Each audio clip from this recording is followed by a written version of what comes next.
Bismillahirrahmanirrahim. Assalamualaikum warahmatullahi wabarakatuh.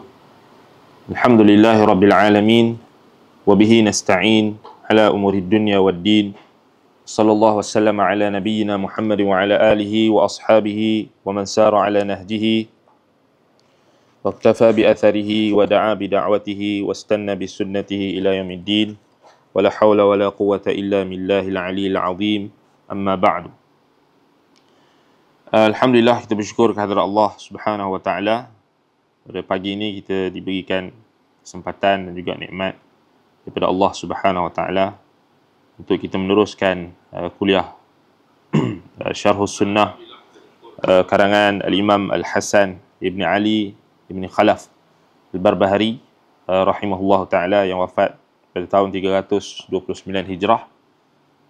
Baik, mana kita menyambung perbahasan kita tentang perkara yang ke-23 wa binuzul Isa bin Maryam, dan beriman dengan turunnya Isa ibnu Maryam.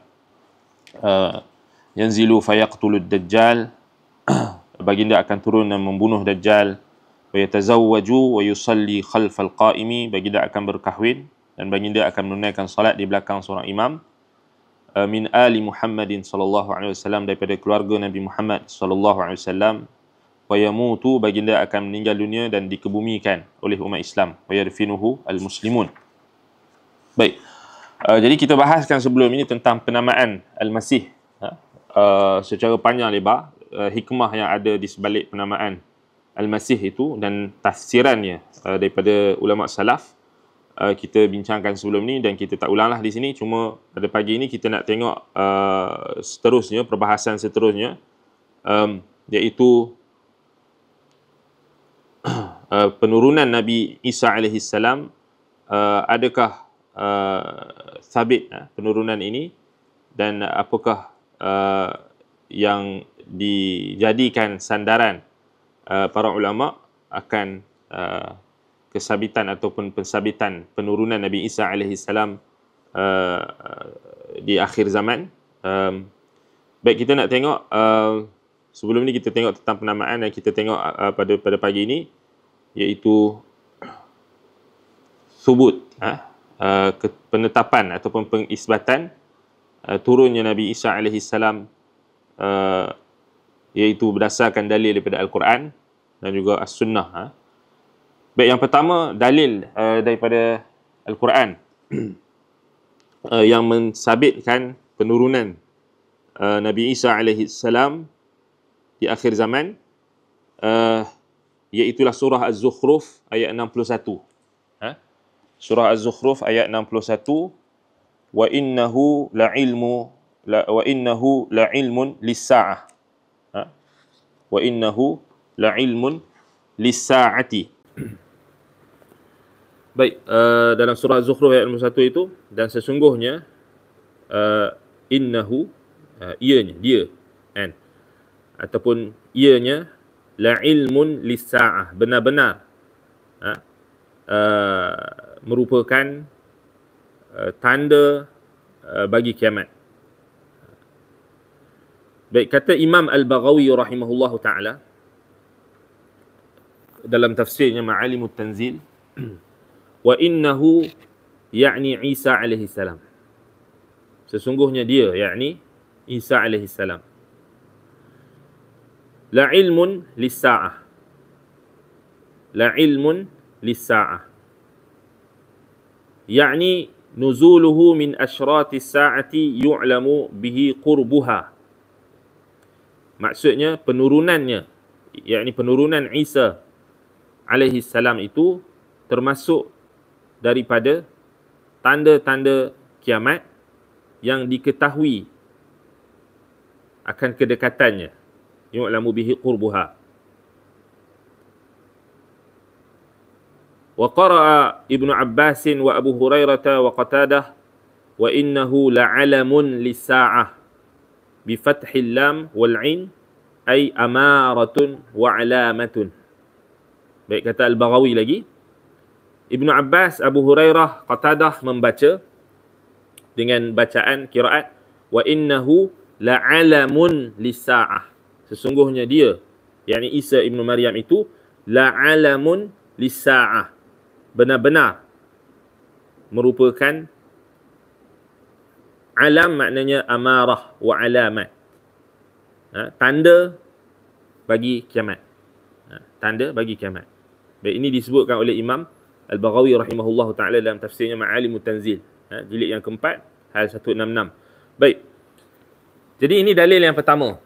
Maknanya yang ditafsirkan oleh ulama tafsir dan berdasarkan qiraat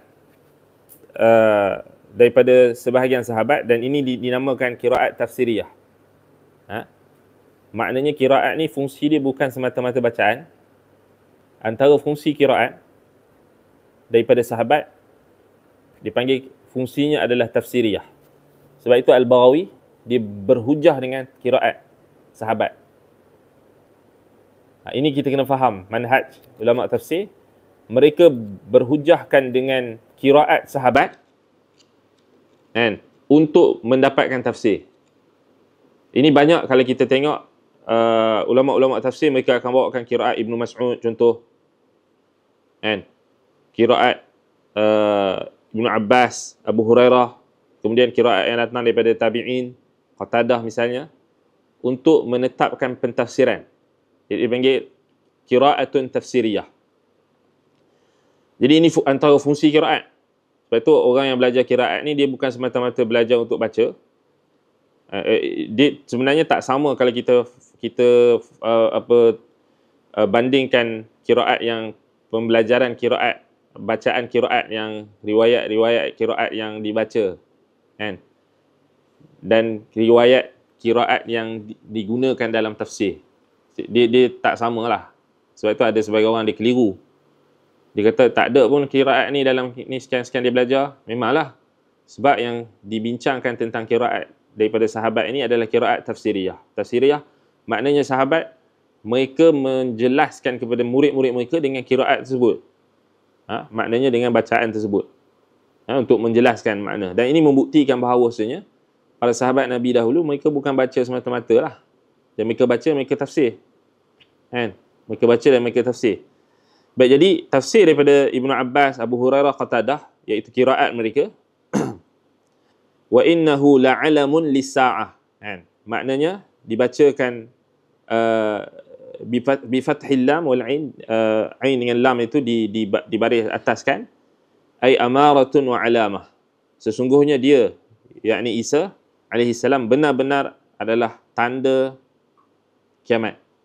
Benar-benar termasuk tanda kiamat. Amaratun wa alamah. Maksudnya penurunannya.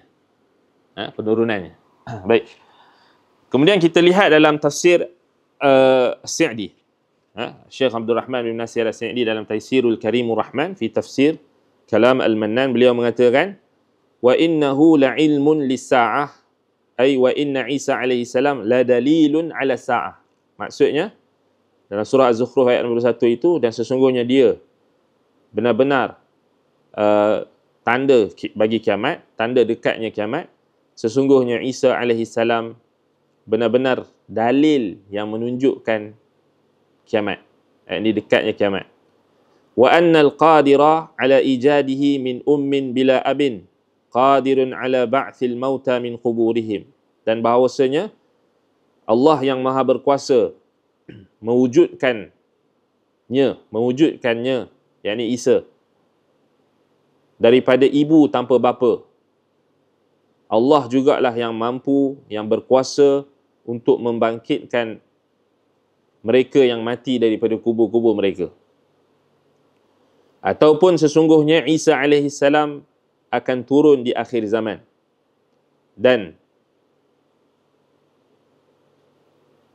penurunannya itu merupakan alamat, yakni tanda daripada tanda-tanda kiamat. So maknanya Sa'di rahimahullah disebut dua tafsir yang datang daripada salaf. Yang pertama, dia kata annal qadira ala ijadihi min ummin bila abin qadirun ala ba'thil mauti min quburihim. Allah yang maha berkuasa menghidupkan ataupun mewujudkan Adam, mewujudkan Isa daripada ibu tanpa bapa, maka dia juga mampu untuk membangkitkan orang yang mati daripada kubur-kubur mereka. So, itu satu tafsir. Atau kata Sa'di, atau maksud ayat ni, inna Isa alaihi salam sayanzilu fi akhir zaman. Sesungguhnya Isa alaihi salam akan turun di akhir zaman, dan berlakulah penurunannya itu sebagai tanda daripada tanda-tanda kiamat. Baik. Baik, itu dalil yang pertama daripada surah Az-Zukhruf ayat 61. Wa innahu la'ilmun lis-sa'ah. So dia datang qiraat tafsiriyah, qiraat tafsir daripada Ibnu Abbas, Abu Hurairah dan juga Qatadah dalam kalangan tabi'in, seperti mana yang disebutkan oleh Imam Al-Baghawi dalam Ma'alimut Tanzil. Maknanya dibaca dengan la'alamun lis-sa'ah, jadi bermakna amaratun wa alamatun lis-sa'ah. Maknanya Isa itu sendiri adalah tanda-tanda dekatnya kiamat. Maknanya turunnya Nabi Isa AS itu adalah tanda dekatnya kiamat. Baik. Kemudian dalil yang berikutnya dalam surah An-Nisa ayat 159. Allah berfirman, wa in min ahlil kitabi illa layu'minanna bihi qabla mautih wa yawmal qiyamati yakunu alaihim syahida. Dan tidak ada dalam kalangan ahlul kitab, melainkan pasti benar-benar mereka akan pasti dia akan beriman dengannya sebelum kematian, yakni beriman dengan Isa sebelum kematian Isa. Wa yaumal qiyamati yakunu alaihim syahida, dan pada hari kiamat kelak maka dia akan menjadi ke atas mereka sebagai saksi. Imam Al-Baghawi rahimahullah ta'ala sebut dalam tafsirnya Ma'alimut Tanzil, dia kata, wa ma min ahli al-kitabi illa la yu'minanna bi Isa alaihi salam. Maknanya tidak ada seorang pun dalam kalangan ahlul kitab. Maknanya ketika Isa diturunkan itu, mereka pasti akan beriman dengan Isa alaihi salam. Dan ini adalah pendapat majoriti ulama tafsir. Kata Al-Baghawi, wa huwa qawlu aktsaril mufassirin wa ahli al-ilm. Wa qawluhu qabla mautih, perkataan ataupun firman Allah Subhanahu Wa Taala qabla mautih, maknanya mereka ataupun ahlul kitab itu tidak ada dalam kalangan ahlul kitab, pasti dia akan beriman dengannya, la yu'minanna bihi qabla mautih. Maksudnya, kata Al-Baghawi, ikhtalafu fi hadhihi al-kinayah. Mereka ulama tafsir berbeza pendapat dalam maksud ataupun kiasan ini, maknanya qabla mautih, apa maksudnya? Faqala Ikrimah wa Mujahid wa Dhahaq wa Suddi innaha kinayatun 'anil kitabi wa ma'nahu wa ma min ahli al-kitabi ahadun illa la yu'minanna bi Isa alaihi salam qabla mautih. Baik. Jadi kat sini ada perbezaan pendapat dalam kalangan mufassirin tentang tafsir qabla mautih, sebelum kematiannya. Sebelum kematiannya tu kembali kepada siapa? Maknanya kembali kepada, adakah dhamir itu kembali kepada ahlul kitab itu? Dia ahlul kitab itu, la yu'minan nabi, yang dia akan beriman dengan Isa, ataupun kembali kepada Isa. Yang pertama pendapat daripada Ikrimah, Mujahid, Ad-Dhahak dan As-Suddi, dia merujuk kepada Al-Kitabi, ahlul kitab tu. Maknanya tidak ada seorang pun dalam kalangan ahli kitab, seorang pun, melainkan dia benar-benar pasti beriman dengan Isa AS sebelum kematiannya, sebelum kematian ahli kitab tu. Maksudnya sebelum mati dia pasti akan beriman dengan Nabi Isa. Baik. Idza waqa'a fil ya'si hina la yanfa'uhu imanuhu. Maknanya apabila telah berlakunya keputusasaan ketika tidak beriman lagi ataupun tidak bermanfaat lagi keimanannya. Maknanya sebelum kematian ahlul kitab tu, ketika turunnya Nabi Isa, mereka yang disifatkan dengan ahlul kitab, dia pasti akan beriman dengan Nabi Isa. La yu'minan nabihi qabla mautih. Itu ada satu bentuk khabar gembira kepada ahlul kitab. Dan kat situ juga kita kena faham, maknanya Ahlul kitab ni akan berterusan nanti. Dan adakah kat sini persoalan yang kita perlu datangkan persoalan, adakah ahlul kitab ni masih wujud? Sebenarnya masih wujud. Cuma bila kita sempitkan perbahasan fiqh tu mengikut mazhab, ini masalahnya. Mengikut kepompong mazhab, kita takkan nampak siapa ahlul kitab. Kita takkan nampak. Dia akan jadi buta macam tu je, tak nampak. Sebab sekejap dia nak bincang pula kan, Nabi Isa ikut mazhab siapa? Pula. Tu yang jadi masalah kan, orang tanya Al-Mahdi nanti mazhab apa? Syafi'i ke, Hanbali ke, Hanafi ke, Syairah ke? Nah, kalut lah. Sebab jumud. Dia kalau tahap tu memang tak boleh nak bincang. Ana pun cakap terang-terang, kita kalau tahap macam tu, kita pun tak berani nak bincang. Sebab masih macam cakap, tak susah lah, kita nak cerita pun susah kan. Jadi tak payah cerita lah. Kan? Tak payah cerita kan. Maknanya dekat sini adalah kelebihan Nabi Isa AS. Maknanya ahli kitab yang akan ada di akhir zaman nanti, mereka pasti akan beriman dengan Nabi Isa AS sebelum kematiannya. Maknanya sebelum kematian ahli kitab tu, dia pasti akan beriman. Sebab Allah kata lah, la yu'minan nabi wa in min ahli kitabi illa la yu'minan nabihi. Wa in min ahli kitab, maknanya min di situ sama ada lil jinsiyah ataupun li tab'idiyah. Maknanya sebahagian daripada mereka la yu'minan nabihi qabla mautih, maknanya bukanlah semua dalam kalangan mereka. Dia sama macam ayat dalam Al-Quran tentang laisu sawa'a min ahlil kitabi ummatun qa'imatun. Kan? Maknanya bila Allah Subhanahu Wa Taala sebutkan ahlul kitab tu tak semua sama. Laisu sawa'a. Kan?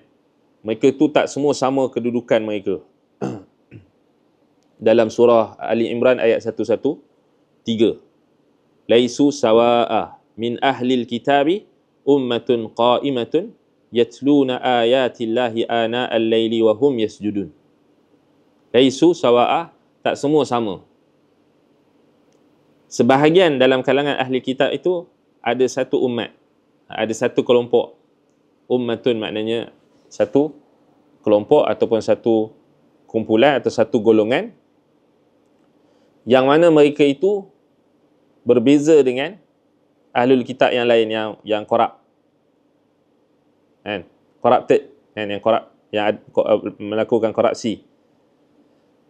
Ummatun kat situ maknanya jama'atun minan nas. Kan? Qa'imatun yatluna ayatillah. Yakni qa'imatun maknanya thabitatun 'alal haq. Mereka yang menegakkan kebenaran, mereka yang teguh di atas kebenaran. Yatluna ayatillahi ana al-laili wa hum yasjudun. Mereka membaca ayat-ayat Allah siang malam pagi petang. Ana al-laili. Maknanya pada setiap malam.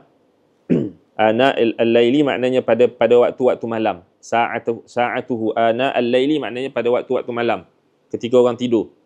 Wa hum yasjudun, dalam keadaan mereka sujud. Mereka solat. Yu'minuna billahi wal yawmil akhir wa ya'muruna bil ma'rufi wa yanhauna 'anil munkari wa yusari'una fil khairat wa ulaika minas salihin. Walaupun ayat ni ada ulama tafsir yang sebut tentang ayat ni merujuk kepada ahlul kitab yang beriman dengan Nabi Muhammad, yakni yang jadi sahabat Nabi lah, macam Abdullah bin Salam, Waraqah bin Naufal yang awal kan, yang batch awal. Macam Waraqah bin Naufal dia meninggal awal. Macam Abdullah bin Salam, kemudian tabi'in seperti Ka'ab al-Ahbar dan ramai lagi, yang mereka yang maknanya beriman dengan Nabi Muhammad SAW. Tapi kalau kita tengok pada ayat Az-Zukhruf tadi, ayat 61 tadi, dan juga surah An-Nisa ayat 159, maknanya dia berterusan. Kan, sebab penurunan Nabi Isa AS tu akan berlaku pada akhir zaman. Maknanya sebahagian ahlul kitab yang ada yang tak sama dengan ahlul kitab yang korup, yang menyeleweng, dia akan berterusan. Sebenarnya kita dah nampak sekarang ni, macam ajaran Kristian pun sekarang berpecah belah, dan ada yang dah nak kembali kepada ajaran yang asal, antaranya yang menafikan ketuhanan Isa. Kan? Mereka tu kita boleh anggap macam dekat lah.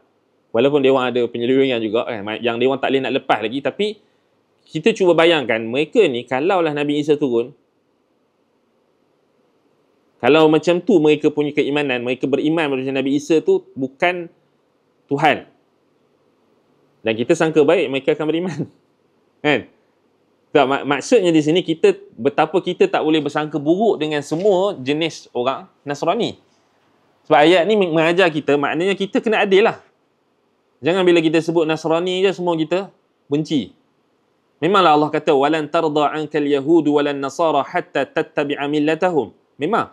Tapi dalam ayat ni, ayat yang kita baca tadi, laisu sawa'a, memang betul takkan sama, ada yang takkan sama. Ada yang baik, makna ada yang tak percaya pun kepada konsep Trinity, Tritunggal. Yang tolak, yang reject Tritunggal, maknanya yang menuhankan Isa AS, Isa sebagai salah satu oknum tiga, dan disifatkan sebagai anak Tuhan. Jadi mereka tolak. Jadi menunjukkan kepada kita, ini maknanya kita kena tengok prospek dakwah.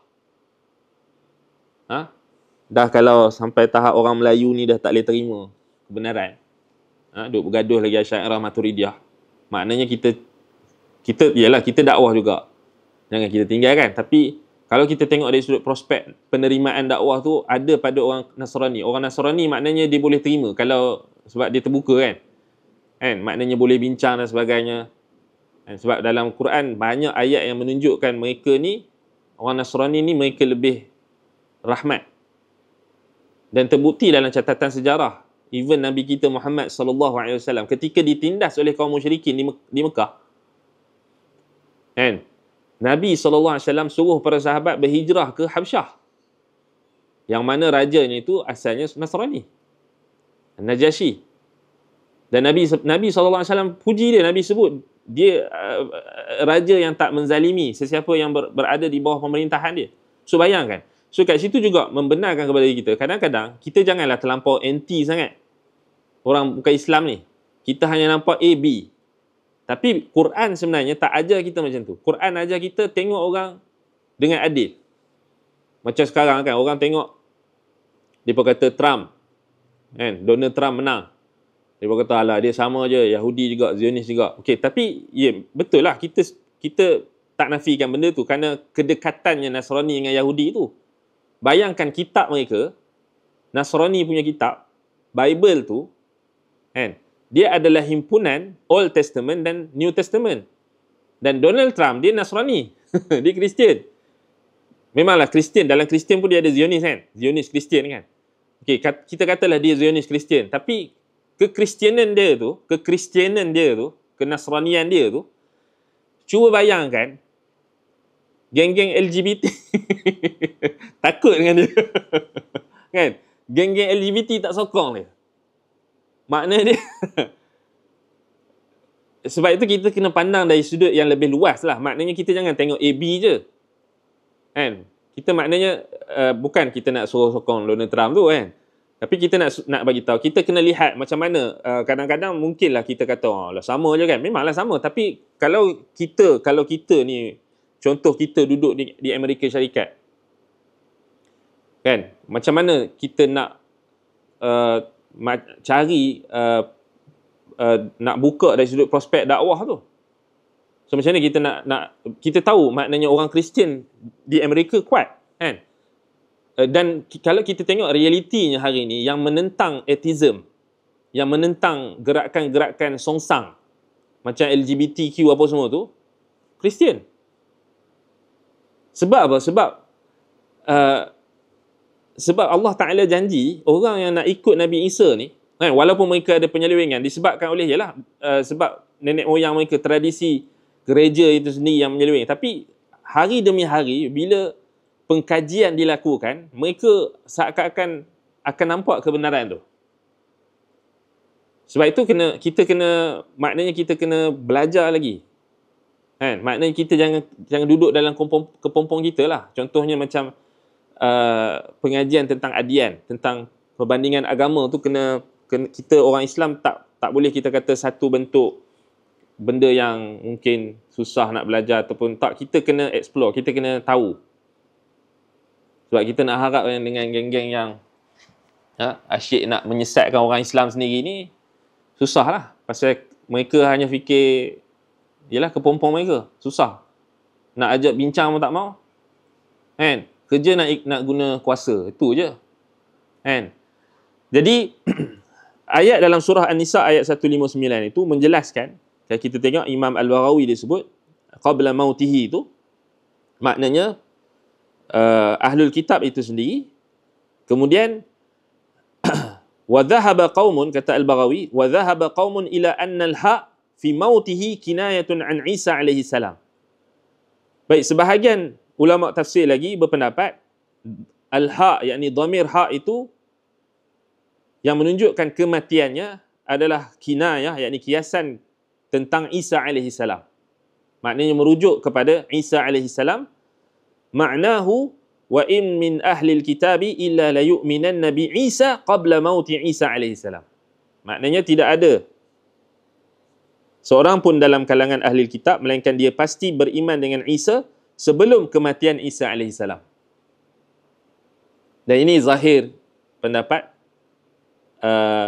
Imam Al-Barbahari rahimahullah ta'ala dalam teks dia. Maknanya, sebab makna zahir yang menunjukkan kalau Al-Barbahari dia ambil tafsir yang mana satu, maknanya dia ambil tafsir yang kedua lah. Qabla mautihi itu maknanya sebelum kematiannya. Kan?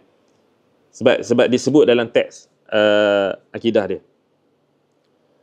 Baik, wadzalika 'inda nuzulihi minas sama' fi akhir zaman. Kata Al-Baghawi lagi, dan hal tersebut adalah berlaku ketika penurunannya daripada langit di akhir zaman. Fala yabqa ahadun illa amana bihi hatta takuna al-millatu wahidatan millatul Islam. Tidak ada seorang pun dalam kalangan ahli kitab dan orang beriman melainkan beriman dengannya sehinggalah agama itu hanya menjadi satu, iaitu millatul Islam, agama Islam. Jadi ini adalah satu dipanggil busyrah, khabar gembira, dan al-mustaqbal lil Islam. Maknanya masa depan yang cerah untuk Islam sebenarnya. So itu apa yang diungkapkan tentang dalil dalam surah An-Nisa ayat 159. Baik, kalau kita tengok tafsir Ibnu Kathir pula. Imam Ibnu Kathir rahimahullah ketika mentafsirkan ayat ini, beliau kata, fahadihi ahadithu mutawatirah. So Ibnu Kathir dia bawakan dalil, dia lepas dia bawakan dalil-dalil tentang hadis-hadis tentang penurunan Isa AS. Ibnu Kathir, Al-Hafiz Ibnu Kathir, beliau komentar. Beliau kata, fahadhihi ahadithu mutawatiratun an Rasulillah sallallahu alaihi wasallam min riwayati Abi Hurairah wa Ibn Mas'ud wa Uthman ibn Abi al-As wa Abi Umamah wa Nawas ibn Sam'an wa Abdullah ibn Amr ibn al-As wa Majma' ibn Hariyah wa Abi Sarihah wa Hudzaifah ibn Usaid wa radhiyallahu anhum. Dan hadis-hadis ini mutawatir, maknanya bertaraf mutawatir tentang penurunan Isa daripada Rasulullah sallallahu alaihi wasallam, daripada riwayat Abu Hurairah. Kemudian Ibnu Katsir dia sebut semua sahabat yang riwayatnya. Abu Hurairah, Ibnu Mas'ud, Uthman bin Abi al-As, Abi Umamah al-Bahili, An-Nawas ibn Sam'an, Abdullah ibn Amr ibn al-As, Majma' ibn Jariyah, Abu Sarihah, Huzaifah bin Usaid radhiyallahu anhu. Wa fiha dalalatun ala sifati nuzulihi wa makanihi. Dan pada hadis-hadis tersebut ada petunjuk menunjukkan tentang sifat penurunannya dan tempatnya. Min annahu bisyam, bahwasanya tempat penurunan Nabi Isa itu di Syam. Di Syam. Bal bi Dimashq. Bahkan secara khususnya lagi di Syam itu di mana? Di Damsyik, Damaskus. Indal manarati syarqiyah, yakni di menara timur. Wa anna dhalika yakunu inda iqamati salati subhi, dan hal tersebut, penurunan tersebut berlaku ketika dilaungkan iqamah untuk salat subuh. Maknanya ketika nak menegakkan solat subuh, orang tengah iqamah, maksudnya dia turun ketika itu. وقد بنيت في هذه الأعصار في سنة 41 و700 منارة للجامع الأموي أو للجامع الأموي بيضاء من حجارة منحوتة عوضا عن المنارة التي هدمت بسبب الحريق المنسوب إلى صنيع النصارى عليهم لعائن الله المتتابعة إلى يوم القيامة. Baik. Kemudian kata Imam Ibn Kathir, dan telah dibina pada zaman ini, pada zaman-zaman ini, yakni pada hadhil a'sar yang merujuk pada tahun 741 Hijrah. Maknanya zaman Imam Ibn Kathir tu. Satu menara, menara Masjid Jami' Al-Umawi. Ini Jami' Umawi ni di Damaskus sekarang lah, di Damsyik sekarang. Iaitu masjid yang dibina pada zaman Bani Umayyah. Dan masjid tu sebenarnya dia punya binaan asal tu, kalau kita tengok dia punya pengaruh, binaan asal tu dia pengaruh Byzantine. Dia asalnya dia adalah dikatakan Kubah yang binaan atau masjid tu asalnya binaan maknanya dikatakan pemerintah Bani Umayyah ketika itu, khilafah ataupun khalifah Bani Umayyah ketika itu memerintahkan ataupun melantik arkitek daripada Roman. Sebab itu dia punya bentuk dia macam tu. Byzantine, dia punya panggil apa, dia punya architecture dia, bentuk dia, seni bina dia, dia macam tu, kan? Dan sebenarnya kalau kita tengok dia punya seni bina tu memang standard lah. Kalau kita tengok di gereja pun ada yang macam tu, kan? Terutamanya lukisan dia. Tapi unsur-unsur seni bina Islam tu jelas bila seni bina di Masjid Bani Umayyah tu, Masjid Umawi di Damsyik tu, lukisan dia tu tak ada lukisan makhluk bernyawa. Dilukis pokok, tumbuh-tumbuhan. So itu menunjukkan seni bina Islam, ciri-ciri dia. Beza dengan Kristian, Nasrani, dia orang akan buat gambar-gambar ni lah, sin-sin dia orang tu, wali-wali dia orang tu, kan? Tapi dia punya pattern dia sama. Maknanya arkitek dia tu arkitek daripada Byzantine. Maknanya menunjukkan kepada kita pemerintah Bani Umayyah dulu, pemerintah Islam dulu, dia orang taklah terlampau kita kata maknanya tengok dia orang maknanya dalam pembinaan, kan, seni bina, dia orang still ambil yang Roman punya. Roman tu Nasrani. So dalam urusan dunia lah maknanya, kan. Jadi setengah orang dia kritik apa pembinaan Masjid Nabawi tu jam apa tinggi tu, kan. Dia kata pembina dia daripada Jerman lah apa benda. Setengah orang dia kata ni orang kafir buat apa benda, tak berkat lah apa benda. Mengarut je. Padahal zaman Bani Umayyah tu biasa je khalifah panggil maknanya arkitek daripada Nasrani, kan, Roman, kan, maknanya Byzantine tu. Maknanya sebab dia urusan dunia je apa. Maksudnya janganlah macam setengah tu lah. Kadang-kadang orang tu, kan, dia macam ni habis ni binaan orang kafir ni, ni semua dajjal semua, kan, Amerika apa Jerman lah apa benda, kan. Padahal dia melebih-lebih, kan. Padahal tak ada isu pun benda tu, kan. Tak ada isu pun. Maknanya kalau lah benda tu jadi isu, dah keluar lah fatwa ulama zaman tu melarang, kan. Tapi tak ada. Baik. Kemudian dikatakan di sini Imam Ibn Kathir kata lagi, yakni pada tahun 741 Hijrah, sebuah menara di Jami' Umawi, Masjid Umawi yang berwarna putih, menara tu berwarna putih, bayda, yang diperbuat daripada batu yang manhutatin, maknanya yang dipahat, dia diukir, maknanya dia ada ukiran. Iwadan 'anil manarati allati hudimat bisababil hariqil mansubi ila sani'in nasara, yakni menggantikan menara yang telah diruntuhkan disebabkan kebakaran, yang mana menara yang asal yang terbakar tu, yang rosak tu, dikatakan dibina oleh Nasrani sendiri, kan? Baik. Kemudian dikatakan di sini Wa kana aktsaru imaratiha min amwalihim. Maknanya peruntukan majoriti ataupun kebanyakan peruntukan yang digunakan untuk membina menara putih timur Masjid Umawi itu adalah datang daripada harta benda mereka. Maknanya daripada harta benda orang Nasrani. Maknanya kos pembuatan ataupun pembinaan tu. Wa qawiyat dhununu annaha hiya allati yanzilu 'alayha al-Masih Isa ibnu Maryam. Dan kuatlah sangkaan bahawasanya di situlah nanti akan turunnya Isa al-Masih ibnu Maryam alaihissalam. Al-Masih Isa ibnu Maryam. Fala yaqbalu illa al-Islam. Maka tidak akan diterima ketika itu melainkan Islam, seperti mana yang telah berlalu penjelasannya dalam hadis As-Sahihain, Sahih Al-Bukhari dan Muslim. Baik, kemudian kata beliau lagi, wa hadza ikhbarun minan Nabi sallallahu alaihi wasallam bidzalika. Dan ini adalah perkhabaran daripada Nabi sallallahu alaihi wasallam akan hal tersebut.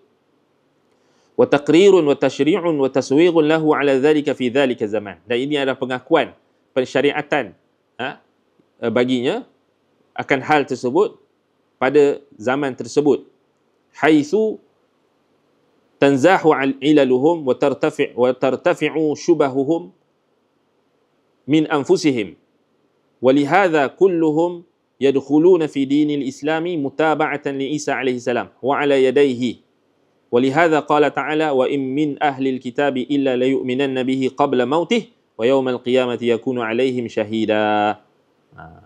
Maknanya penurunan Isa alaihi salam itu akan mengangkat segala kerosakan ataupun keraguan-keraguan, penyakit-penyakit yang ada dalam hati orang-orang Nasrani itu. Kan akan menghilangkan. Dan kesemua mereka akan masuk ke dalam agama Islam. Mutaba'atan Isa alaihi salam. Kerana mereka ikut Nabi Isa. Kerana mereka ikut Nabi Isa alaihi salam. Dan mereka akan masuk Islam melalui tangannya. Dan sebab itulah Allah Ta'ala berfirman, dan tidak ada dalam kalangan Ahlul Kitab, melainkan pasti dia akan beriman dengannya sebelum kematiannya. Dan pada hari kiamat kelak, dia akan menjadi ke atas mereka sebagai saksi. Baik, ini adalah penjelasan daripada Imam Ibn Kathir rahimahullah ta'ala dalam tafsirnya. Baik, nak bagi, di sini maknanya jelas kat kita. Maksudnya, hikmah, kita akan bincang lagi tentang hikmah penurunan Nabi Isa AS ni. Kemudian, tetapi kat sini kita nampak dah, maksudnya keimanan Ahlul Kitab itu disebabkan oleh ikutan mereka terhadap Nabi Isa. Sebab itu kat sini, sebab tu anda kata prospek yang masa depan yang cerah untuk kita dakwah kepada orang Nasrani. Maknanya kerana keimanan mereka kepada Nabi Isa tu. Sebab itu, termasuk hikmah adalah kita menjelaskan kepada mereka tentang kenabian Nabi Isa. Bukan ketuhanan dia. Tapi kita pelik lah bila kita nak explain benda tu kat orang Nasrani, tiba-tiba dalam Islam ni pun nak ikut Nasrani. Maknanya nak ikut kesesatan Nasrani tu. Nak melampau-lampau pula mengangkat Nabi Muhammad sampai ke tahap Tuhan. Macam mana? Akhir sekali orang Nasrani tak dapat petunjuk, sesat. Sama macam orang Islam yang nak menuhankan Nabi Isa. Antaranya fahaman wahdatul wujud. Kemudian fahaman Nur Muhammad. Kan? Maknanya macam mana kita nak explain? Sebab kalau kita teliti penjelasan dia orang dalam kitab-kitab dia orang yang dia orang dah seleweng, lebih kurang je macam wahdatul wujud. Kan? Macam kalau kita baca macam mana padri-padri, saint-saint, wali-wali mereka itu yang menulis kitab-kitab mereka kan. Sama juga. Dia kata, ya Qazah, jumpa Nabi Isa. Kan? Bahkan Ruhul Qudus turun masuk, meresap ke dalam jasad mereka. Maknanya, dia lebih kurang sama je. Jadi apa, macam mana kita nak explain kalau kita sendiri pun keliru? Orang Islam pun keliru. Kan? Sebab itu macam perkara yang berkenaan dengan akidah ni mesti kena jelas. Dia tak boleh sama-sama. Sebab kesamaran yang berlaku kepada orang Nasrani, mereka jadi sesat pun sebab mereka terima tafsiran falsafah tu. Platonism juga tu. Neoplatonism yang ada dalam, yang menyesatkan Kristian juga adalah falsafah Neoplatonism. Pada tafsiran-tafsiran mereka tentang ketuhanan. Jangan kita rasa macam dalam Islam saja sebenarnya disesatkan. Paul yang sesatkan Nasrani, dia bawa falsafah juga. Kan? Dia bawa ajaran mistik juga. Sebab dia Yahudi. Kan? Sama macam Islam, Abdullah bin Sabah masukkan doktrin Yahudi dia itu melalui Syiah. Jadi kita jangan seronok sangat apabila kita menghentam saudara se-Islam kita yang nak pegang dengan konsep yang ditunjukkan oleh Al-Quran dan Sunnah, dengan pemahaman salaful ummah. Maknanya kita gencar pula nak keluarkan daripada ahli sunnah pula kan. Sepatutnya kita kena sokong. Maknanya kita sekarang ni berhadapan dengan, sepatutnya kita fokus untuk dakwah orang Nasrani, orang bukan Islam ni masuk Islam. Bukan kita keluarkan orang Islam dari Islam, atau keluarkan orang Islam daripada wilayah kebenaran ataupun sunnah. Kan? Itu kita pelik tu. Jadi itu tanggungjawabnya. Tanggungjawab umat Islam. Kita yang bimbing umat bukan Islam ni, Nasrani, Kristian. Bukan kita asyik belim je. Kan? Allahul musta'an. Baik. Jadi kat situ maknanya, sebab tu kalau kita faham surah An-Nisa ayat 159 ni, dia adalah satu bentuk khabar gembira kepada umat Islam dan juga orang-orang Nasrani yang beriman dengan Nabi Isa. Kalau keimanan dia betul, ya Allah akan bimbing dia. Kan? Allah akan bimbing dia sampai dia dapat petunjuk. Kan? Baik. Kemudian dalam hadis yang diriwayatkan oleh Imam Al-Bukhari, "Walladhi nafsi biyadihi la yushikanna an yanzila fikum hakaman fayaksira as-salib wa yaqtul al-khinzir wa yada' al-harba aw al-jizyah wa yafid al-mal hatta takuna sajdatul wahidatu khairan min ad-dunya wa ma fiha."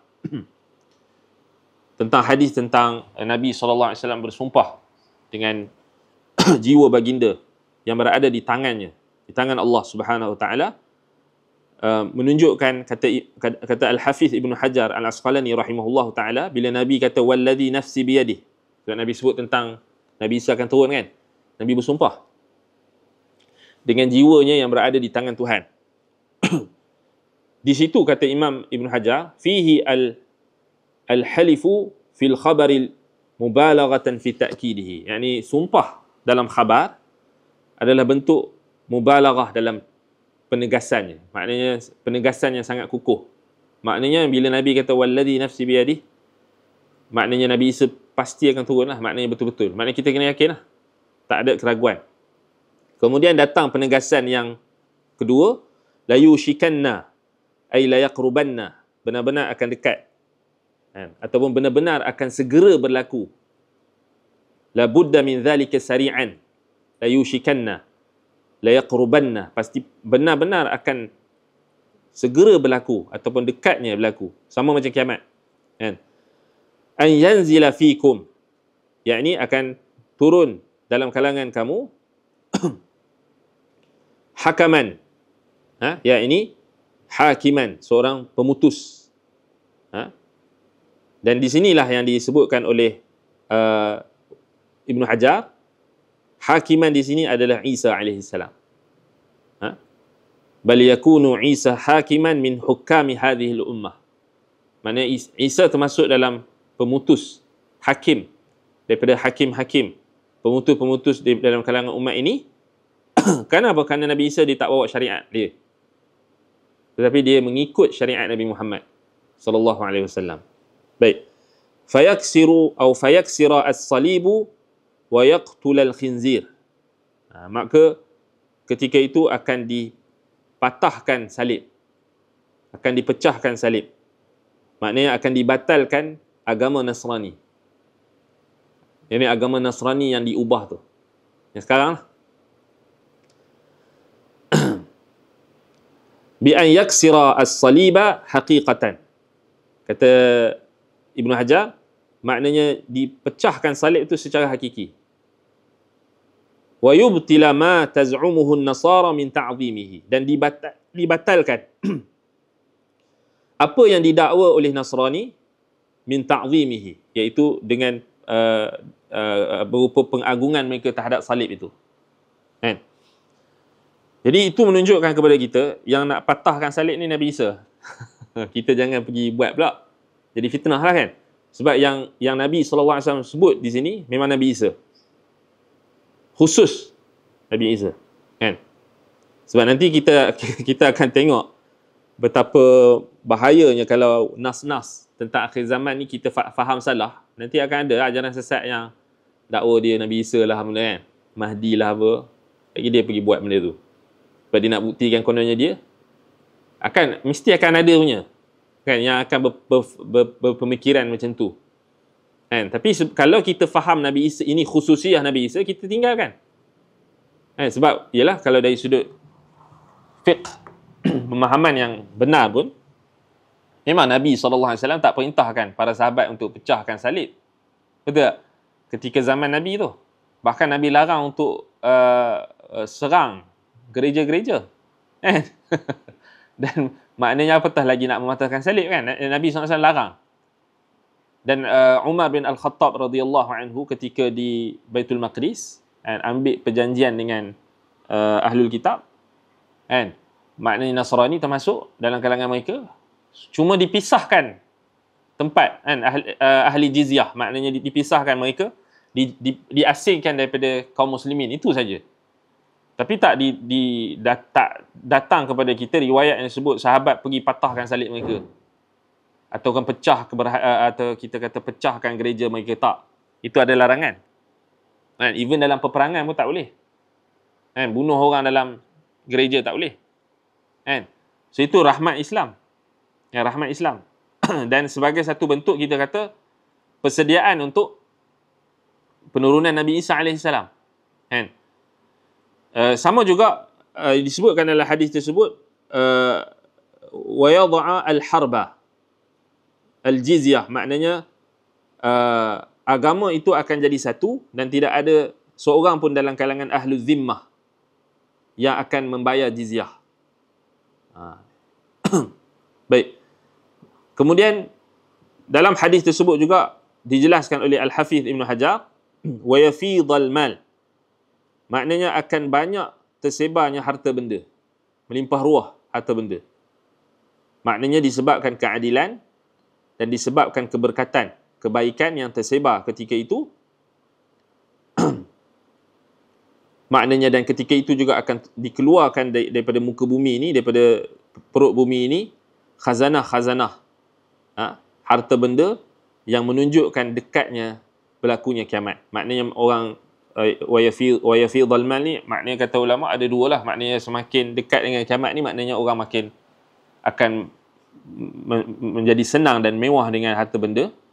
Kemudian satu lagi tafsiran, kerana keberkatan penurunan Nabi Isa tu, kebaikan tersebar, kan? Hatta takuna sajdatul wahidatu khairan minad dunya wa ma fiha. Kata Nabi SAW, sehingga kan satu sujud, kan? Satu kali sujud, as-sajdatul wahidah, maknanya solat, lebih baik daripada dunia dan segala isinya.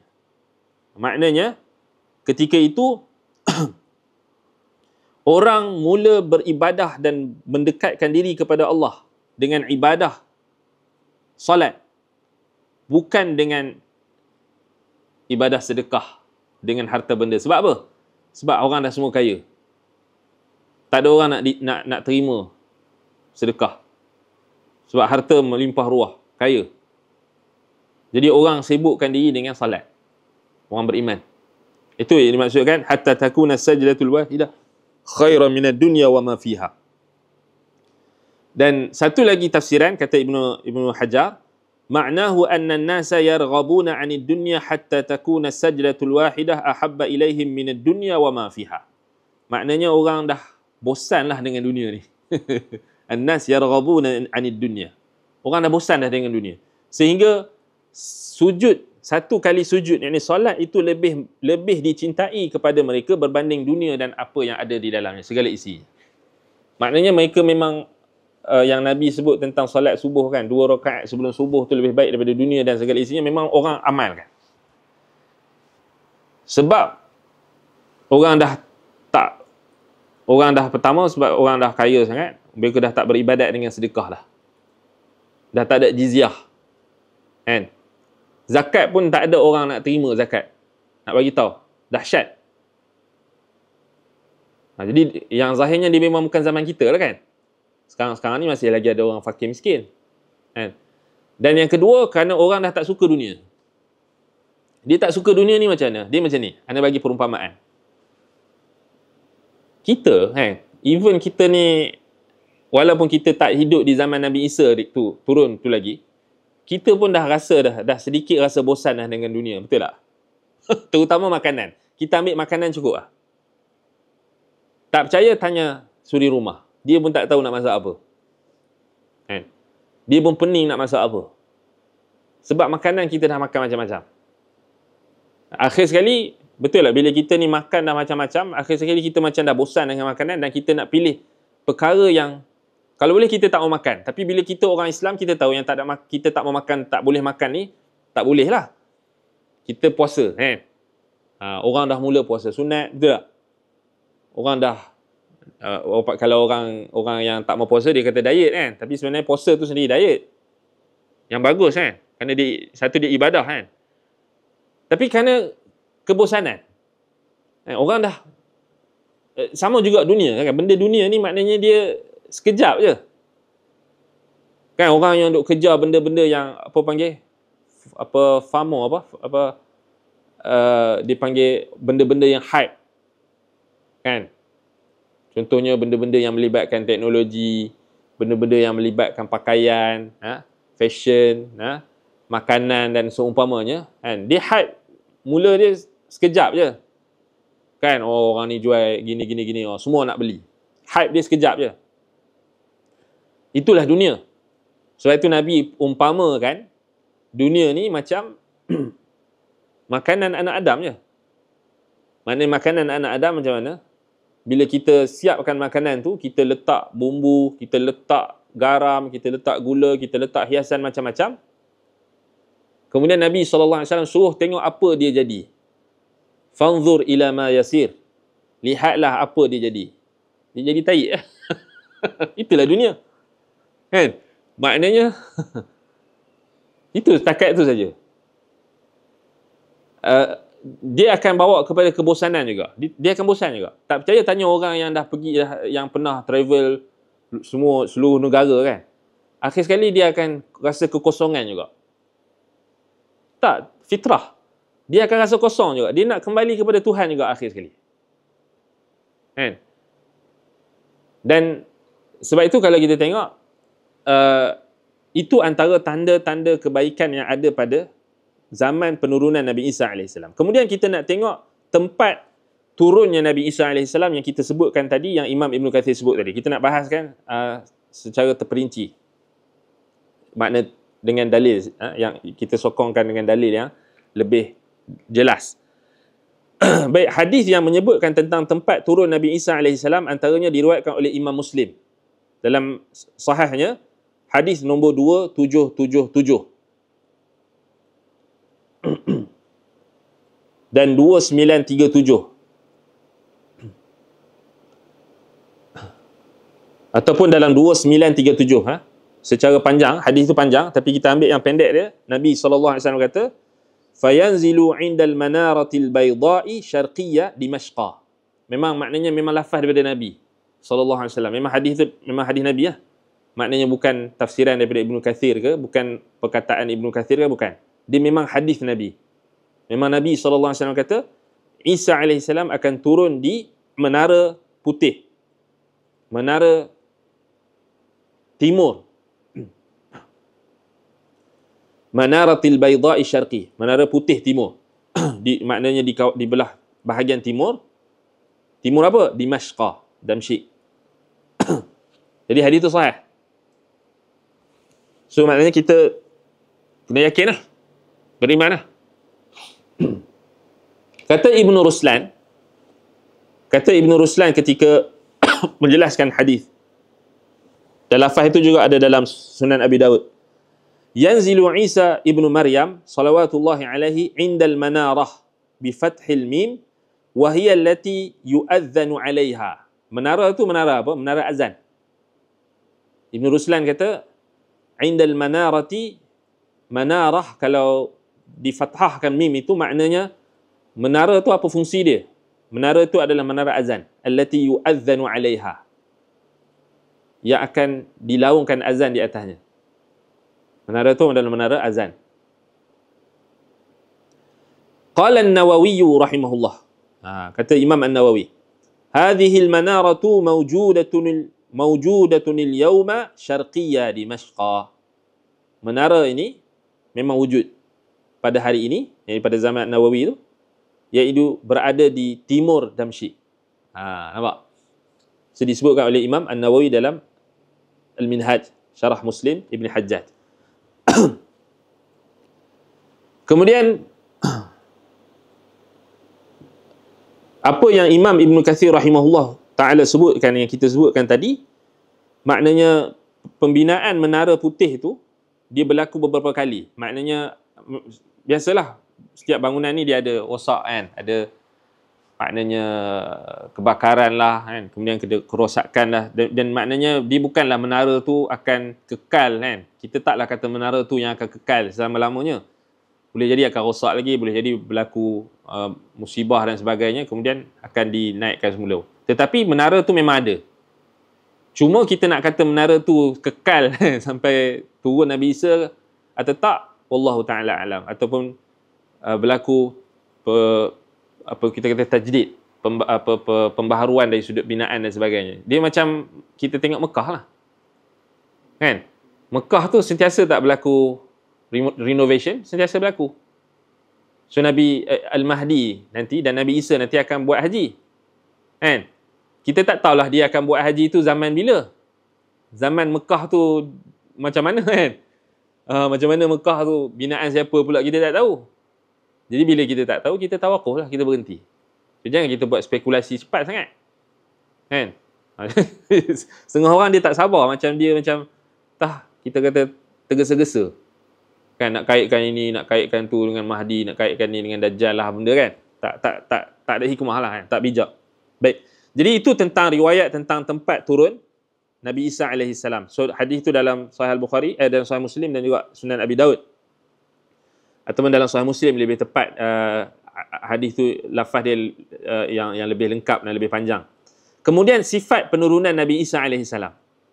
Sifat penurunan Nabi Isa AS maknanya dijelaskan juga dalam hadis An-Nawas Ibn Sam'an dalam Sahih Muslim tadi, 2937. Ada dalam lafaz hadis tersebut. Baik, Nabi SAW sebutkan, فَبَيْنَمَا هُوَ كَذَلِكَ إِذْ بَعَثَ اللَّهُ الْمَسِيحَ ابْنَ مَرْيَمَ فَيَنْزِلُ عِنْدَ الْمَنَارَةِ الْبَيْضَاءِ شَرْقِيَّةِ دِمَشْقَ بَيْنَ مَهْرَوَدَتَيْنِ وَاضِعًا كَفَّيْهِ عَلَى أَجْنِحَةِ مَلَكَيْنِ إِذَا طَأْطَأَ رَأْسَهُ قَطَرًا وَإِذَا رَفَعَهُ تَحَدَّرَ مِنْهُ جُمَانٌ كَاللُّؤْلُؤِ فَلَا يَحِلُّ لِكَافِرٍ يَجِدُ رِيحَ نَفْسِهِ إِلَّا مَاتَ ونفسه ينتهي حيث ينتهي طرفه فيطلبه حتى يدركه بباب لد فيقتله ثم يأتي عيسى بن مريم قوم قد عصمهم الله منه فيمسه عن وجوههم ويحدثهم بدرجاتهم في الجنة. Baik. Maknanya Nabi kata, dan ketika hal itu berlaku, maka diutuskan Al-Masih Ibn Maryam, maka dia akan turun di menara putih timur Damsyik, baina mahrawadataini. Apa maksud baina mahrawadataini? Al-Qurtubi menyatakan baina mahrawadataini maknanya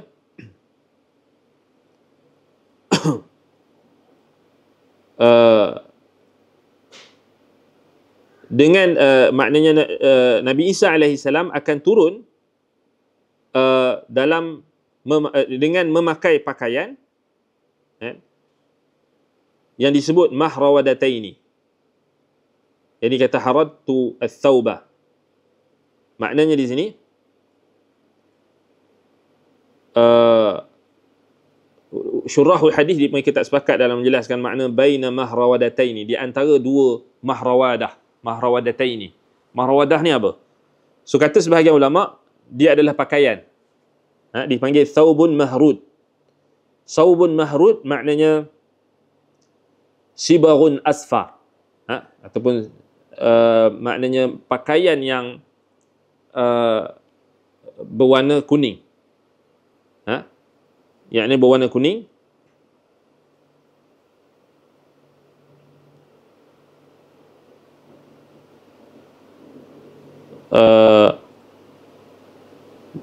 Baik, majoriti ulama syurah hadis mereka kata, qala aktsaruhum, kata Al-Qurtubi, mereka kata maksudnya Nabi Isa alaihi salam akan memakai dua pakaian, maknanya dua pakaian masbughaini bis sufrah, yang mana pakaian itu dicelup dengan warna kekuningan, sufrah.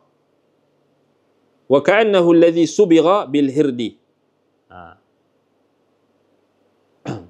Yakni al-masbughah bis sufrah.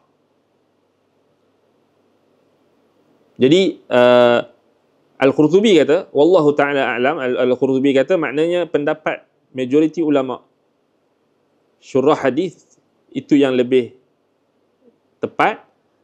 Maknanya akan turun Nabi Isa AS dengan memakai baina mahrawadataini, maknanya pakaian yang dicelup dengan warna kuning. Masbughina bisufrah. Dia ada dari punya dikata sebahagian ulama sebutkan daripada jenis tumbuhan, nabatun yusbaru bihi, maknanya pakaian tu dicelup daripada jenis tumbuhan, maknanya dibuat daripada tumbuhan. Wallahu ta'ala alam. Kalau kita nak kata dia warna kuning macam mana, kita tak tahu. Wallahu ta'ala alam. Tapi itu yang disebutkan oleh Nabi SAW. Kita kena banyakkan baca tentang riwayat-riwayat tentang pakaian-pakaian ni. Yang pakaian-pakaian ni yang macam Nabi SAW pakai, ada tak Nabi pakai macam contoh Abdul Rahman bin Auf pernah pakai pakaian yang dicelup dengan za'faran kan, waktu dia menikah kan.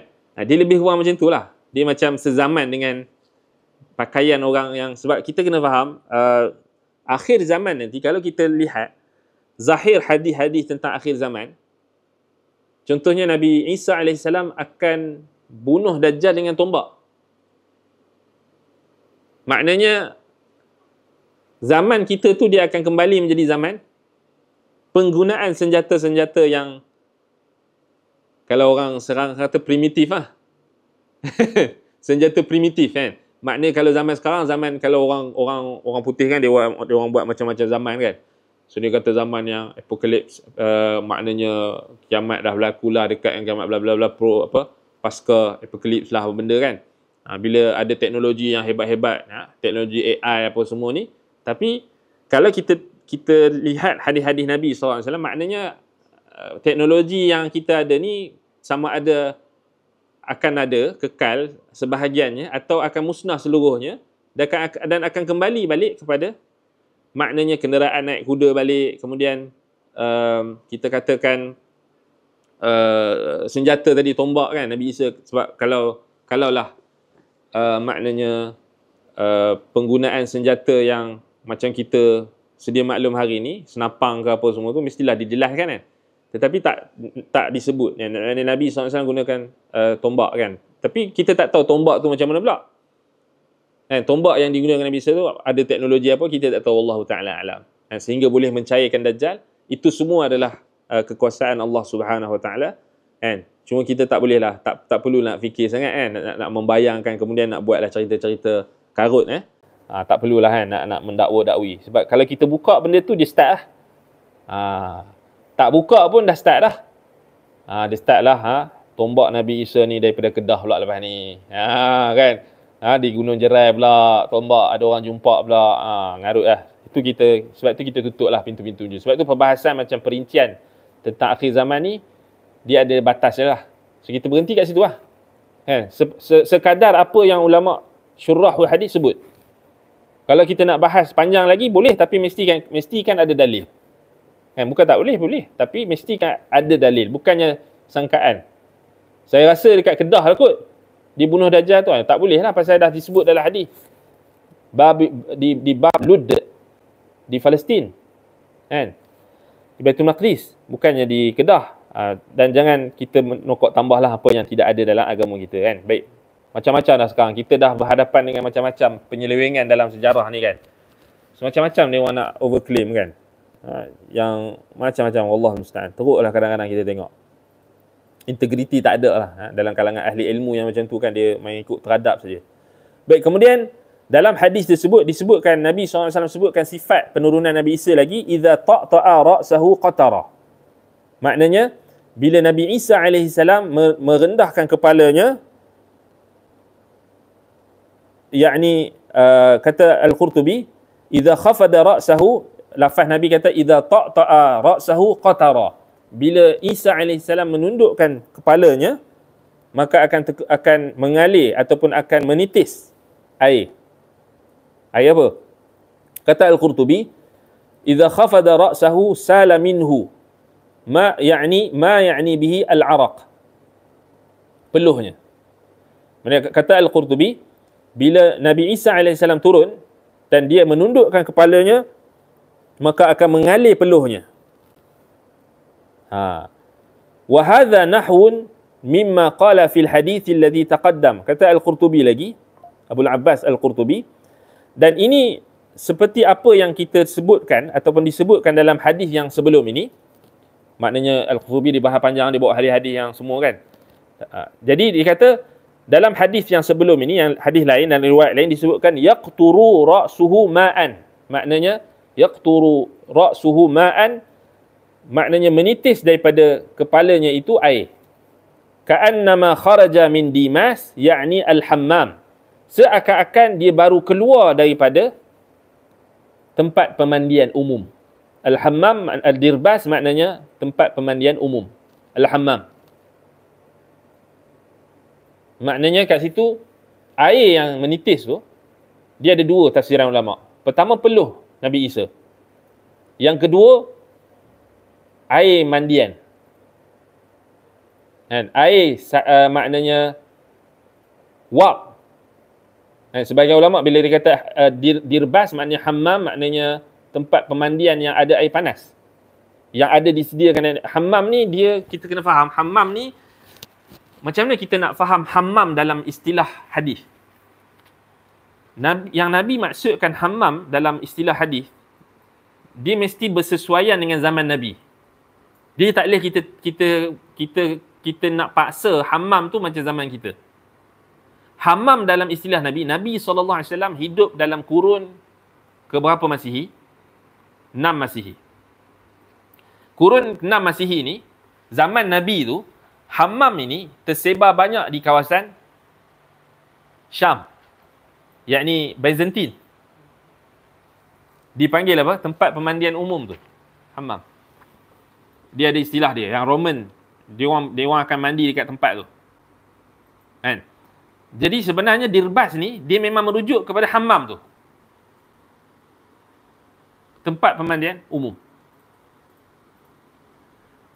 Tetapi kat sini kita kena faham persoalan ni, adakah Nabi Isa pergi mandi kat tempat macam tu, kan? Itu kita kata wallahu taala alam. Sebab kita balik pada teks hadis, nas hadis, Nabi kata ka'annahu, kan, bukannya dia mandi kat situ. Kena fahamlah, tapi Nabi kata ka'annahu atau ka'annama kharaja min dimasin. Dia bukan dirbas, dimasin.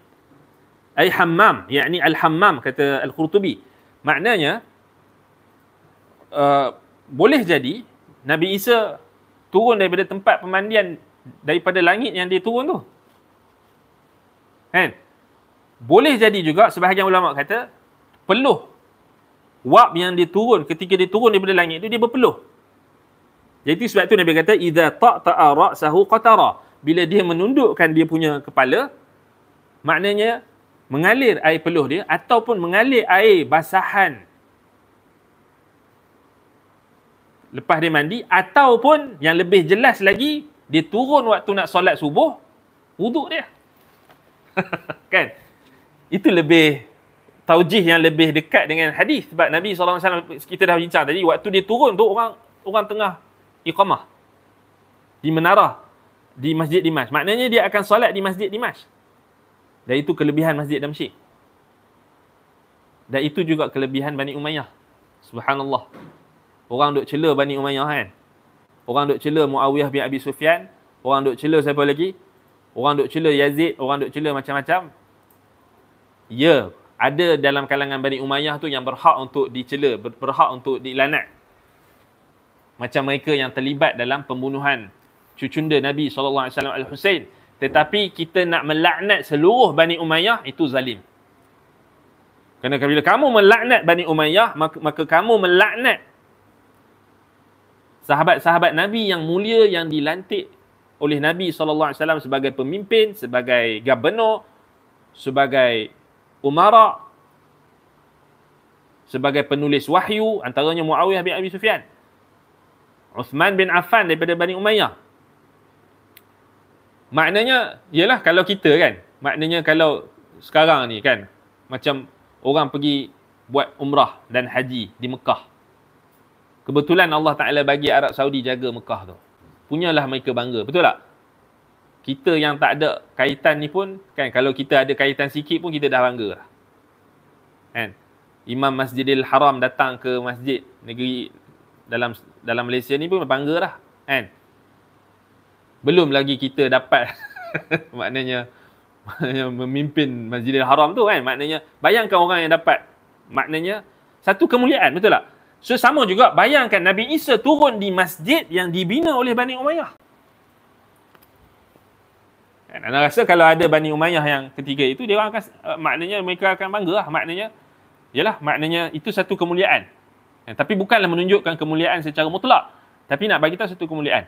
Baik, jadi Nabi Isa AS turun, kata Nabi SAW, "Idza ta'ta'a ra'sahu qatara," dan itulah maknanya. Jadi ulama jelaskan sama ada air yang keluar itu maknanya menitis daripada kepalanya itu adalah air peluhnya. Kerana dikatakan, sebahagian riwayat lagi disebutkan ketika turunnya Nabi Isa tu muka dia kemerah-merahan macam tu lebih kurang. Maknanya seakan-akan dikeluar daripada tempat pemandian. Kan? Itu satu. Satu lagi dikatakan, kita boleh tengok pula dari sudut hadis yang sebut tentang waktu dia solat tu adalah ketika didirikan salat, maknanya iqamah. Orang tengah iqamah. Jadi maknanya sudah tentulah dia ambil wuduk. Kerana Nabi Isa AS turun mengikut syariat Nabi Muhammad SAW. Itu satu taujih juga. Walaupun tak ada dalam nas, tapi kita boleh taujihkan. Kita boleh talakan kepada pemahaman itu. Sebab dia ada nas yang menjelaskan, tapi kita taklah kata itu confirm kan. Kita tak kata pasti macam tu. Tapi kita nak, inilah tafsiran ulama. Syarahan terhadap hadis tersebut berbeza sebab apa? Sebab dia orang nak faham. Kenapa? Sebab apa? Basah tu. Kan? Dan kalau kita perasan, sebahagian lagi ulama mereka membahaskan tentang hikmah dia. Maknanya menunjukkan kesegaran Nabi Isa tu. Sama macam bila orang mandi, bila kita keluar dari tempat mandi, kalau rambut kita basah tu kita nampak segar. Kan? Dari situ ada hikmahnya dari sudut kita kata kemanusiaan Nabi Isa AS. Maknanya dia turun dalam keadaan dia mandi atau mengambil wuduk, dan itu menunjukkan kemuliaan. Kan? Idza ta'ta'a ra'sahu qatara. Dan keindahan baginda alaihi salam. Kan? Baik. Kemudian dalam riwayat tersebut lagi kata Al-Qurtubi, "Idza rafa'ahu tahaddara minhu jumanun kal-lu'lu'u atau kal-lu'lu'i." Bila Nabi Isa AS mengangkat kepalanya, tahaddara minhu jumanun kal-lu'lu'i. Maka seakan-akan bergugur daripadanya jumanun kal-lu'lu'i. Al-juman ni apa yang mastadara minal lu'lu'i wad-dur, apa yang bulatan, apa yang berbentuk bulat daripada permata ataupun daripada permata, dan dipinjamkan untuk digunakan pada kata Al-Qurtubi, wal yusta'aru likulli mastadara minal huliyyi. Maknanya dipinjamkan perkataan juman ini untuk merujuk kepada perhiasan. Apa sahaja yang digunakan sebagai perhiasan. Apa maksudnya? Idza rafa'ahu tahaddara minhu jumanun kallu'lu'i, maknanya bila dia tunduk kepala dia, subhanallah, Nabi cerita detail kan. Nabi Isa ni bila dia turun kan, maknanya dia tundukkan kepala dia, dia tundukkan kepala dia tu keluar menitis air. Bila dia angkat kepala dia, maknanya tahaddara minhu jumanun kallu'lu'i. Maknanya kita nak terjemah apa tahaddara ni?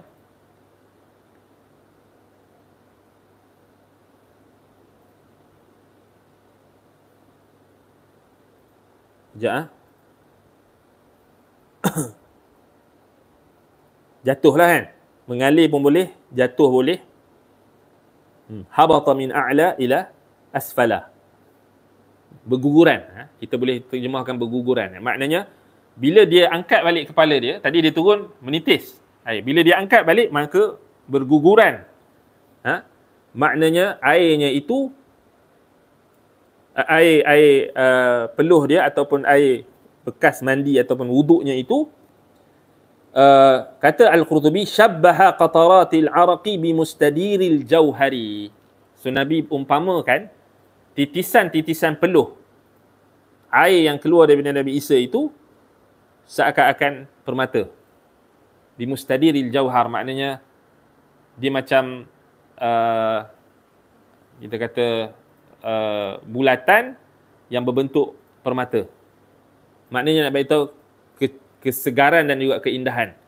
Wa huwa tashbihun waqi'un, kata Al-Qurtubi, dan dia adalah perumpamaan tashbih yang benar-benar berlaku sebenarnya. Dia real. Maknanya bukan semata perumpamaan, memang Nabi bagi tahu tu maknanya hakiki lah. Tengok macam mana ulama tak takwil lah. Al-Qurtubi benda macam tu maknanya dia orang beriman tu. Maknanya dia orang mereka sebut berdasarkan apa yang Nabi sebut. So dia orang tak takwil. Kan? Maknanya memang air betul dan memang diumpamakan air itu maknanya segar dia dan juga keindahan dia seperti permata. Kan? Dia sebenarnya benda tu logik je. Kalau kita tengok air, ada tak air yang kalau kita tengok macam kajian seorang saintis Jepun terhadap molekul air Zam-Zam kan, zarah-zarah yang molekul air Zam-Zam tu kan macam permata kan. Jadi Allah Ta'ala berkuasa untuk jadikan molekul air yang keluar daripada Nabi Isa AS, yang turun daripada tubuh jasad ataupun wajah Nabi Isa dan rambut Nabi Isa AS, maknanya seindah mutiara. Even kita tak tengok molekul air biasa pun, kalau kita tengok contoh kita tengok air terjun. Cuba kita pergi dekat air terjun tu dan cuba kita tengok titisan air tu dengan detail. Orang akan ambil gambar dan sebagainya kan. Cuba tengok, dia macam mutiara tak? Jadi tak perlu kita pening pun, memang ada pun. Memang ada air yang secara wakil, secara realitinya, kalau kita tengok molekul air tu memang macam mutiara. Betul tak? Ambil air kat rumah kita pun, kalau kita buat bubbles ke apa ke, kan, ataupun kita tengok dia kalau maknanya kalau kita buat eksperimen apa dan sebagainya, ada cara untuk kita nak buat macam mana air tu dia boleh keluar jadi molekul yang indah macam permata kan. Dia adalah cara dia. Tapi kalau kita tengok air yang sungai dan sebagainya, air terjun dan sebagainya, kita tengok titisan dia tu, ataupun tengok di pintu gua kan. Boleh cari pintu gua, cuba tengok air dekat pintu gua yang ada apa, stelat apa dia? Apa berpanggil? Gua-gua tu yang tak ingat dah istilah dia tu, yang dia punya pintu gua tu kan. Tengok air hujan. Tak payah gua lah, tengok dekat zinc atap rumah kita. Kan? Lepas hujan. Cuba tengok. Jadi dia punya molekul tu nampak macam permata. Jadi apatah lagi ketika Nabi Isa AS turun. So maknanya kat situ keindahan yang Nabi SAW sampaikan kepada kita itu. Sebab itu Al-Qurtubi kata, wahada wa huwa tashbihun waqi'un. Perumpamaan itu ada perumpamaan yang waqi', real. Dia bukan metafor tau, dia memang betul. Memang itulah sifat Nabi Isa turun. Kan? Kemudian yang terakhir, ini kita sambung bincang pada kelas akan datang lah, insya-Allah. Dan kita akan bincang nanti tentang apakah perkara yang pertama, yang terawal yang dilakukan oleh Nabi Isa setelah penurunannya nanti. Ni menarik kan? Apa yang Nabi Isa AS buat setelah penurunan dia? Ni menarik. Semua ni kita nak cerita berdasarkan hadis. Kan? Berdasarkan hadis Nabi SAW. Berdasarkan riwayat dan penjelasan daripada ulama syurahul hadis dan ulama-ulama tafsir dan ulama-ulama ahli sunnah. Maknanya insya-Allah kita akan sambung pada perbahasan kita tentang penurunan Nabi Isa AS di akhir zaman, beriman dengan penurunan Nabi Isa AS, turunnya Nabi Isa AS ini, kita akan bincangkan pada kelas akan datang insya-Allah. Semoga Allah SWT memberkati kita semua. Ada soalan? Okey, tafadhal.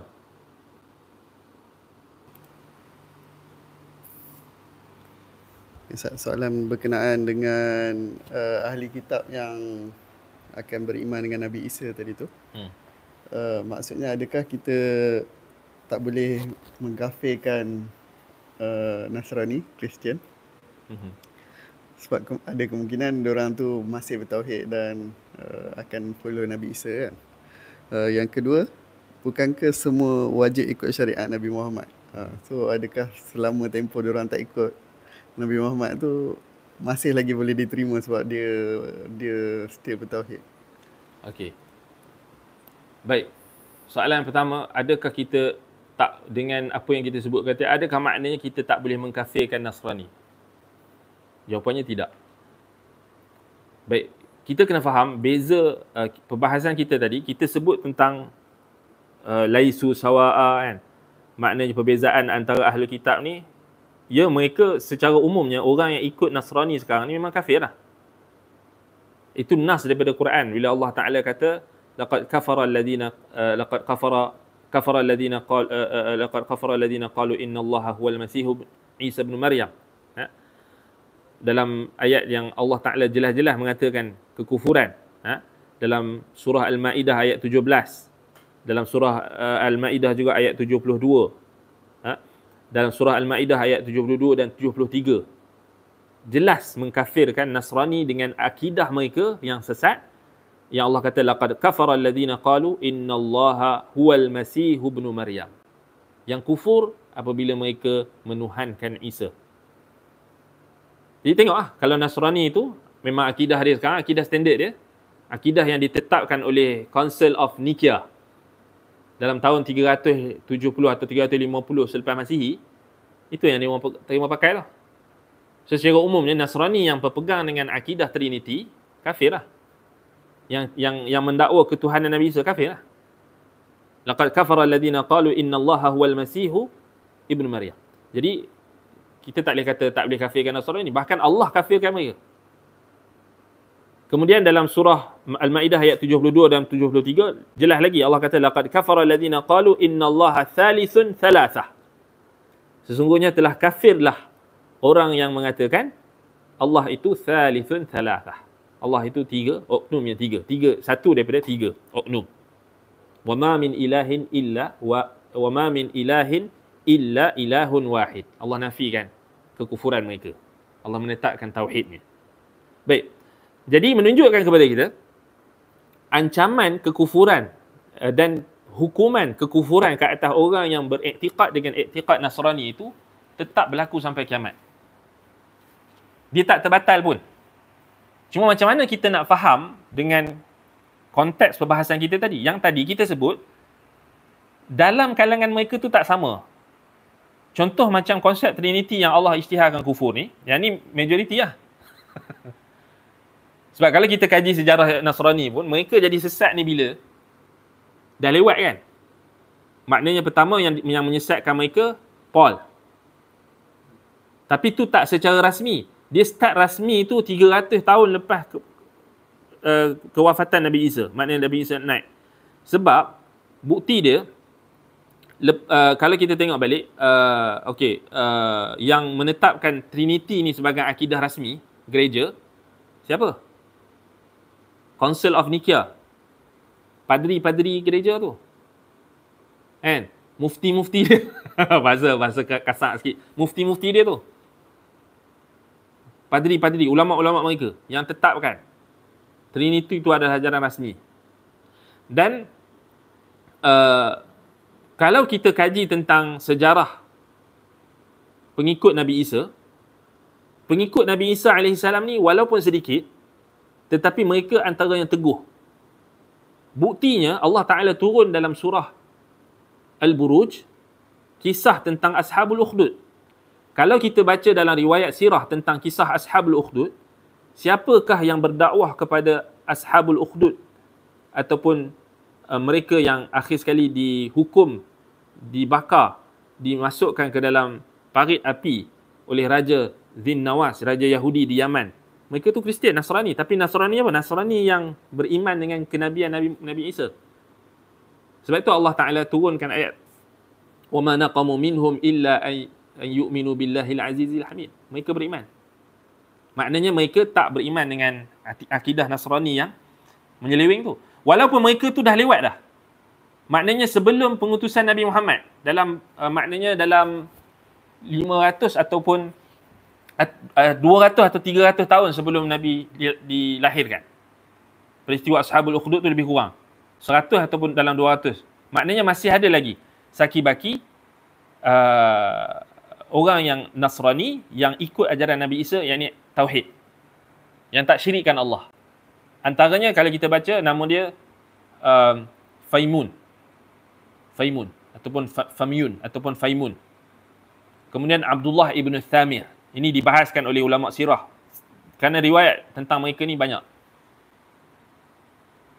Jadi menunjukkan kepada kita, itu yang maksudnya Allah Ta'ala kata laisu sawa'a. Memang ada dalam kalangan mereka tu yang tak percaya dengan Trinity. Dan hatta sekarang di Amerika Syarikat pun ada satu gereja yang dia tak satu kumpulan Nasrani yang mereka totally reject Trinity tu. Ada, boleh cari. Totally dia reject. Bahkan dia orang berdakwah pula tentang kemanusiaan Nabi Isa. Yang tu yang anda maksudkan itu, golongan-golongan macam ni ada kebarangkalian kali untuk mereka ni, kalau mereka ini itu pegangan mereka, pertama mereka boleh, ada kemungkinan mereka boleh terima Islam kalau sampai dakwah. Kemudian yang kedua yang kita sebut tadi dalam ayat dalam An-Nisa 159 kan tadi, dan juga dalam Az-Zukhruf ada An-Nisa tu yang wa in min ahli kitab illa la yu'minan nabihi qabla mautih, sebelum kematiannya tu kan pasti akan beriman. Tu yang Allah kata tu. Itu yang kita sebut tu. Bukan maksudnya kita tak boleh kafirkan Nasrani. Yang kafir tetap kafir lah. Faham tak? Bukan maksudnya bila kita suruh kita kata bersangka baik tadi, bukan maknanya kita tak boleh kafir kan. Tak, yang kafir tetap kafir. Yang percaya Allah tu satu daripada oknum tiga, Tuhan Bapa, Tuhan Anak, Ruhul Kudus, Trinity tu atau Tritunggal tu, yang tu tak kafir lah. Allah istihaq kufur. Yang kata Isa Ibn Maryam itu adalah Tuhan, kufur. Itu tak payah tunggu, kita kata tak payah tunggu kenyataan mana-mana pihak, memang Quran sebut. Jadi kat situ kalau kita tak kafirkan pula jadi masalah. Kita boleh terbatal keislaman kita bila kita tak mengkafirkan orang yang dikafirkan oleh Allah. Itu termasuk dalam nawaqidul Islam kan? Termasuk dalam perkara yang boleh membatalkan Islam. Tak, maknanya yang kufur tetap kufur lah. Tapi yang kita bincangkan tadi, yang ada orang yang tolak konsep kekufuran yang ada dalam Islam. Walaupun kita tak nafikan ada mereka penyelewengan tu tetap ada. Tapi yang tu yang kita kena kaji tu. Masalahnya kita tak pernah kaji. Masalahnya kita selesa dengan kelompok kita. Kita aswaja, kita ahli sunnah, selamat apa semua. Tapi kita tak pernah dakwah. Kita tak pernah nak cuba untuk nak mendekati orang Nasrani ni. Kita pula biar dia orang buat tafsiran dia orang sendiri kan. Jadi itu yang kita kekurangan tu. Kurang sudah. Dan ditambah lagi dengan kita asyik berbalah dengan isu yang macam ni kan. Maknanya itu yang merugikan. Akhir-akhir kita tak dakwah. Kita buat apa, orang Islam nasyid dia, nyanyi kan. Kemudian sambut maulid kan. Kemudian itu je ritual. Tapi kita tak buat erti kata dakwah tu secara hakikatnya. Tak ajak orang Nasrani untuk terima Islam kan. Jadi rugilah kan. Wallahu ta'ala a'lam bis-shawab.